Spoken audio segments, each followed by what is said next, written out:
അതിവേഗ റെയിൽ പദ്ധതിയുമായി ബന്ധപ്പെട്ട് മുഖ്യമന്ത്രി വി.ഡി. സതീശനും മെട്രോമാൻ ഇ. ശ്രീധരനും തമ്മിൽ തിരുവനന്തപുരം സെക്രട്ടേറിയറ്റിൽ വെച്ച് കൂടിക്കാഴ്ച നടത്തി. സംസ്ഥാനത്തിനായുള്ള അതിവേഗ റെയിൽ പാതയുമായി ബന്ധപ്പെട്ട നിർണായക വിഷയങ്ങളാണ് ഇരുവരും തമ്മിൽ ചർച്ച ചെയ്തത്. അതിവേഗ റെയിൽ പാതയ്ക്കായി ഇ. ശ്രീധരൻ മുന്നോട്ടുവെച്ച ബദൽ പാതാ നിർദ്ദേശം സർക്കാർ ഏറ്റെടുക്കാൻ ആലോചിക്കുന്നതായാണ് വിവരം.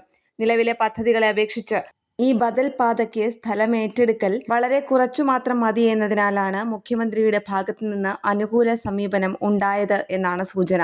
മുക്കാൽ പങ്കും എലവേറ്റഡ് പാതയായാണ് തിരുവനന്തപുരം മുതൽ കണ്ണൂർ വരെ 430 കിലോമീറ്റർ ദൂരമുള്ള അതിവേഗ റെയിൽ പദ്ധതി ശ്രീധരൻ അവതരിപ്പിച്ചത്.